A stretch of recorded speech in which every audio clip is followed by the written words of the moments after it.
everyone.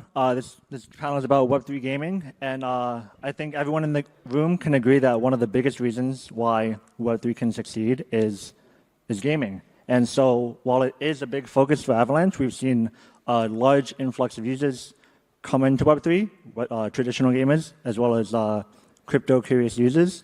And so I want to talk about user adoption on this panel. And so Theo, Nico, to start, I wanted to ask what you guys think are effective strategies to acquire new users and to showcase why Web3 games are so good. Well, I'll start. I guess it's all about basics, right? And what are basics? You need to make sure that you have something that someone actually wants to play, or in the case of any other Web3 project, something that somebody wants to use. So once you start with something that people actually want to use and want to play, then you have to take the next step, which is meet the person where they're at. Most people in this world, they don't know what a wallet is, let alone how to set one up, let alone why they should set one up, and so on and so forth. So specifically at Gunzilla, right from the outset, we said, okay, how do we make this as easy as possible, right? No setting up of wallets, no on-off ramping of fiat, no swapping of tokens. Everything gets taken care of in the background, which is, of course, why we built ultimately our own chain on top of an Avalanche subnet, right, the Gunzi chain. And those are the prerequisites. Now you have a foot in the door, right? You have something that people want to use. You make it easy to use, right? Now it's all about making sure that you retain, convert, continue giving them a good experience, continue delivering more content, continue delivering something that they don't have in other areas of gaming. In our case, right, we are really not competing in Web3 gaming, we're competing in Web2 traditional Battle Royale gaming. So what can we give people that Call of Duty doesn't give them, that Fortnite doesn't give them, that Apex Legends doesn't give them? Obviously, the low-hanging fruit is asset ownership, right, which is where Web3 comes in. But the less obvious things are, more strategic decision choices vis-a-vis our replaceable limbs, right? Arm can be a grenade launcher, an energy shield, a grappling hook, legs make you run fast, jump high, etc. So, then you kind of go and compete on those other areas, right? But you have to meet the user where they're at. That's the bottom line, right? So you have to make it easy, you have to make it engaging, and you have to understand where that person is coming from. And that person is not coming from a world that we come from, right? Where setting up a wallet is, totally normal and second nature. Right, yeah. I think a lot of these games are competing against traditional Web2 gaming ecosystems because we've approached that velocity where they can actually do that. And so from Beam's perspective, how do you approach that going against these big companies? Yeah, I think I agree with a lot of things you're saying here. And I think that bottom line, your game has to be good. If your game is not good, then it doesn't matter. And you mentioned that we're starting to fight with Web2. I think gaming is gaming, and that's been important for me from the start, that gaming is gaming, and that you just have some extra technology that adds on to it. It doesn't mean that you suddenly don't have to fight with existing titles. You are fighting with existing titles, and if you're going to survive and you're going to have longevity, then you have to have a good game. In terms of marketing, I think the Web2 playbook, regular launches is still what works for us. And then it's just about showing that it can be simple and you can get benefits without it being scary or without needing to really dabble too much into scary words like blockchain and NFTs. All right, so you start off by building a good game, and you have all these Web3 features that don't exist in traditional Web2 games. How can you create effective strategies to create an engaged community? Because a lot of these games may have tokens, and that might be a good financial incentive for people to get in. But there's obviously more to that. There's a good game, there's a community behind it. What are some strategies to keep engaged audience after the token launches, for example? Well, first of all, I think that you need to move away from the paying people to play model, right, or paying people to use your product model. That's inherently a flawed model because those are not going to be people that are going to stick around once they're not getting paid, right? They're there just to get their airdrop, farm the tokens, etc. So that's one. But number two, again, you go back to basics. What will keep the community engaged? Good game, ongoing updates, ongoing content that is interesting. In regards to where Web3 can help, specifically is, rare items, rare cosmetics that are trackable and fully traceable on chain. So if a gaming project says, hey, there's only 609 of this early Pioneer skin, you can actually go on the chain, confirm that and check that. And so you build around those, right? Those are your key kind of building blocks. But we specifically spearheaded the concept of play to own instead of play to earn. And when people come to us and say, oh, awesome, so how much can I earn? We're like, no. You either like the game and you just play the game, and you happen to also, possibly earn something if and when the skins become, valuable and rare, which happens naturally when you have a very large gaming audience. But no, we're not a play to earn game, right? This is simply not sustainable, as has been proven time and time again with, all these games from 2021 that are now either dead or dying. That's great. I know Beam, you guys had your validator sale a while ago. So was there any interest that people would be onboarded from like a Web3 first, and then do they funnel into the Web2 game, or how do you see that? I don't think we're anywhere close marketing to a Web3 first audience, because I think everybody comes from Web2. Like, I think we're a few generations away. To go back to the point on gaming, I definitely do think it's all about community nurturing, really being in touch with your community. I think having a two-way communication and the community and players feeling like the devs actually cares about them. You see updates coming in the game, there's events happening, is still one of the most important things outside of having a fun game. I think on a Web3 side, if I were to add something, I think having visible founders that you can see and who are doxing themselves is important still, because you're adding a level of credibility that is necessary in the space. Like, if you invest a lot of money in OTG and you want to go speak to Theo, you can. Like, that helps. Who's Theo? Yeah. It helps you feel more credibility to the product. And I do think that especially Web3 game founders do have to go out on the front lines and be visible and be approachable, because that human element and the credibility and validity of the game is just incredibly important still. Yeah, definitely. Theo, I want to address this question to you, because since the last Avalanche Summit, Off the Grid had a huge marketing campaign where they partnered with streamers. They brought in a lot of Web2 audiences into Web3. And so I kind of want to walk through how that strategy went, what retention you saw, and how you kind of just like devised that whole campaign, and how that can be applicable to other Web3 games looking to get into it. Well, and coming back to basics, most importantly, it probably is really situationally dependent on what you have for a product. If you have a very elaborate game of tic-tac-toe, streamers and spending a lot of money on streaming probably does not make sense. If you have something that competes against kind of the top titles out there that streamers are already streaming, then it is something that's very already similar and or adjacent, right, to what people are already used to seeing. So when Ninja, Tim the Tatman, Scump, etc. streamed our game, it looks like a mashup of Call of Duty and Apex, and obviously not Fortnite, there's nothing cartoony about it, but very edgy, adult parody, unique limbs, unique actions that happen on the screen, the decoding of hexes, the extraction portion of it, and the marketplace, of course. And then people go like, oh wow, so I can see myself playing this because it's very similar to what I'm already playing, but I see all these cool other features that I want to explore, so let me try that game. So you have to have something that really fits that mold, if you will. But in terms of results, since the last summit, when we had that Avalanche Summit in Buenos Aires, we launched on October 8th our early access and signed up over 16 million wallets since then, over 500 million transactions. So a very, very, I would say, successful launch. Nice, yeah. It very was successful, got a lot of traction. So that's the casual side of things. Nico, you come from an esports professional background, so competitive gaming. You've dealt with a lot of players, and so on one side, a lot of people watch these streams, look up to these people, and they do the same thing with competitive esports players.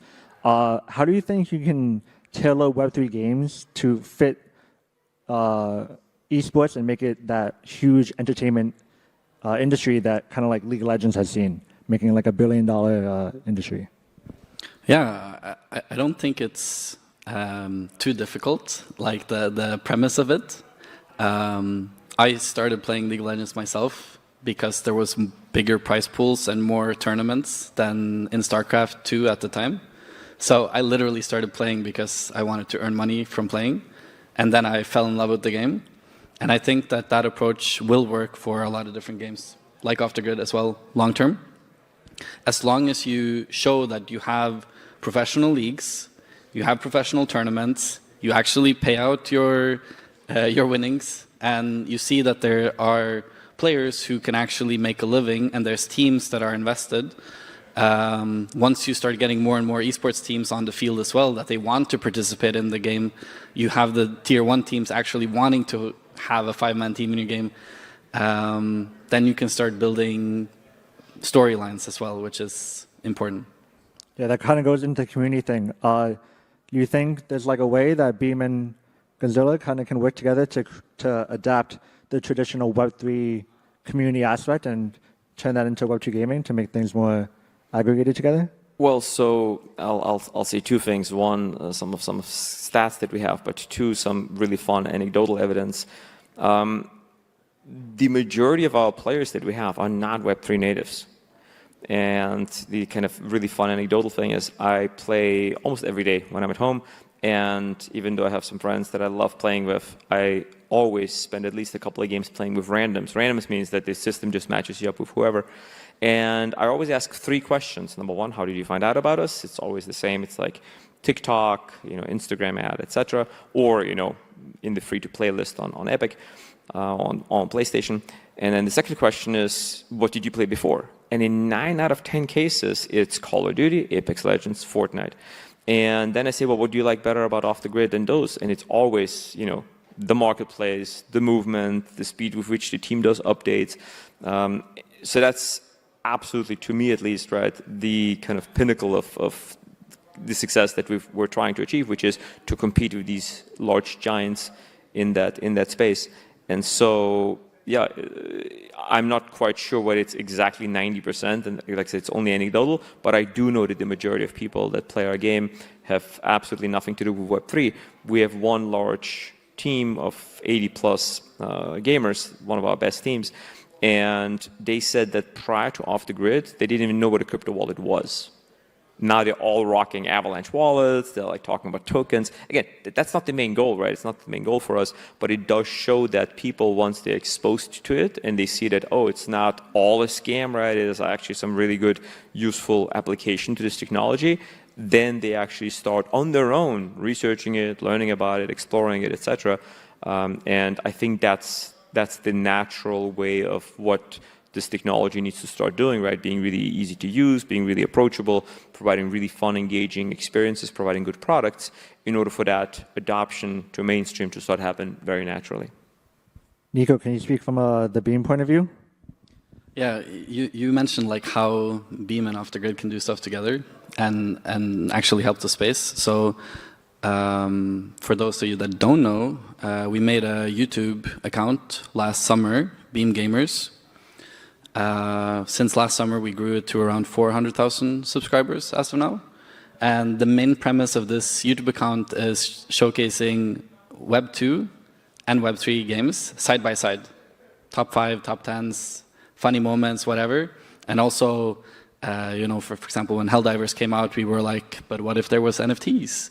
And the entire point of this YouTube channel and also TikTok and Instagram has been just showcasing that it's just games. Gaming is gaming. Off the Grid is just a game. It's a cool game. You want to try it. You might like it. And if not, that's okay. There will be other games. So we're getting to the point now where we have a certain quality of games where you can just market them as games that are just like any other game. And it's just a rule of brand awareness, right? Not everybody's going to like your game, but if you hit the people that are interested in trying your game and you have an easy enough way for them to try your game, that's how you're going to get your player base. I think for a lot of us gamers, I grew up gaming. I think a lot of it was just we enjoyed the game, and then we started forming these online communities and whatnot. And then we kind of like dove deeper into that aspect. And so I want to ask you guys, because you guys are both building games where Web3 is on the back end, and so we want to onboard like more wallets, more people into the Web3 gaming ecosystem, and that's kind of like the funnel that we're doing. If these players aren't engaging with the Web3 community, do you see that as like a successful launch or game, or is it, okay, we're onboarding these users into Web3, that's what success means to us? Well, so I'll share my personal thesis, and that is, over the next decade, we'll do away with all these terms of Web 2, Web 3, Web 55, it doesn't really matter, right? It's simply gaming. What are the best possible technologies that you can bring to the table to give the gamer a good experience? Asset ownership is absolutely one of them. So are a bunch of others. And users will not care, right, what community they're part of, in the sense that it's not about a Web3 community, it's about, in our case, the off-the-grid community. We also have a separate community for Gunzilla, blockchain, right? We have all developers that want to build on Gunzilla. That's what the communities will be around, right? It will be really kind of goal, mission, and task-oriented and not technology-specific. So I see games moving into that direction. I believe, and then over the next decade, gamers will demand from all these other gaming projects that they are interacting with and all these other top games that they're playing, they'll demand asset ownership.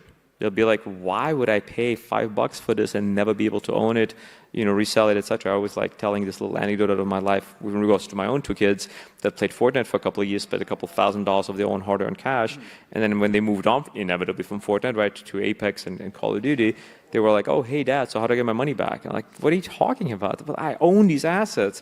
Anyway, so in the future, kids, right, especially, will not put up with that nonsense, and so everyone will naturally move to some type of a, you know, asset ownership model, and blockchain just makes it so much easier. Why rely on some, you know, black box in the cloud, right, when you can use blockchain and have it all be transparent and people can verify how many of an asset exists, etc. Nico, how do you think the next 3 to 5 years are going to look like? Long term, a decade, I agree. I definitely agree. And I really hope that we go that direction. I think a lot of people would have made a lot of money if they could have invested into the CSGO skins index. And I think it's a natural evolution of gaming. And I think gamers in general are quite demanding, and they push the developers of the big studios quite hard. So, but changes doesn't necessarily happen so fast. 3 to 5 years.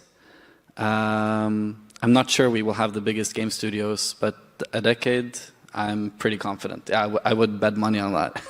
And for those that don't know, guys, CSGO 2, the marketplace, which isn't even an internal marketplace, but external third-party marketplaces, is valued currently at $5 billion. And those are just game cosmetics for one game, which is insane.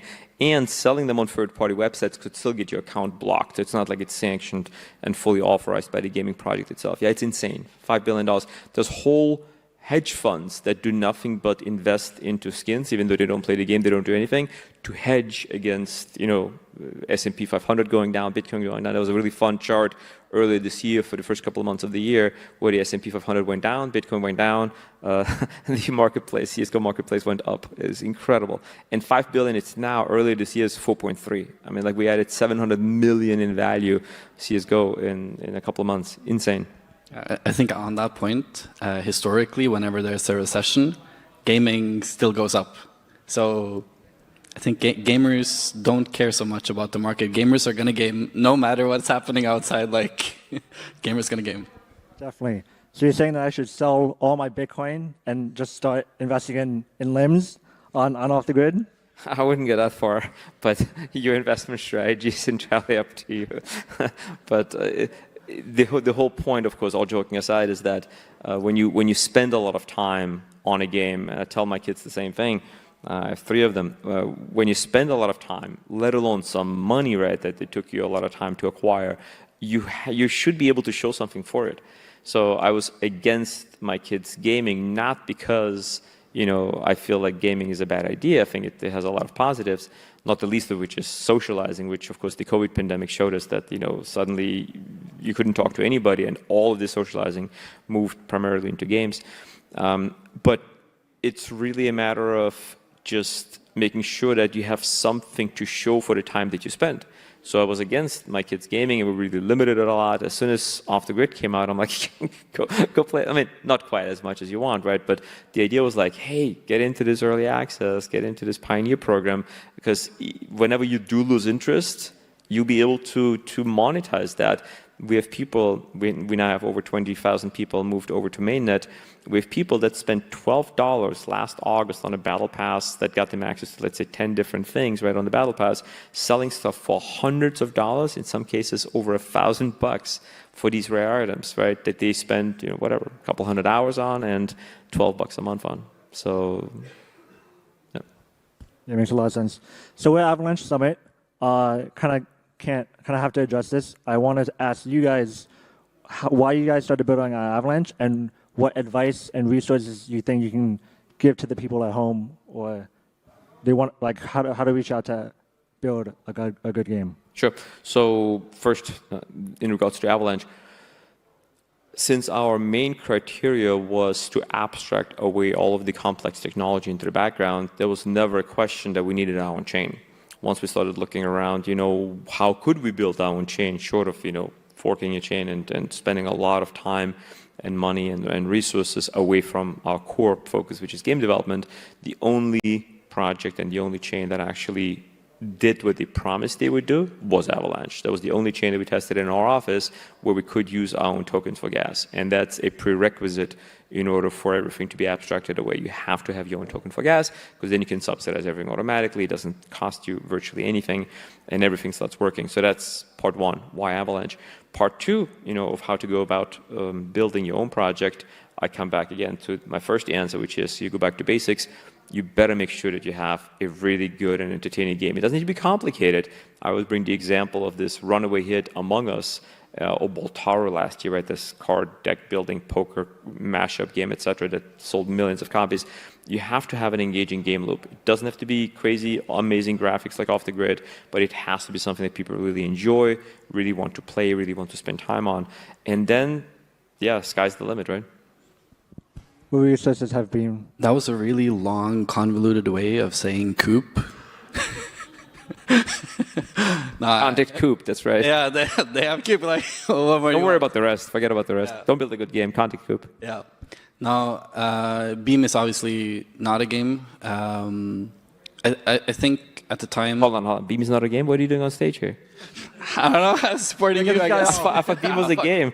I go off.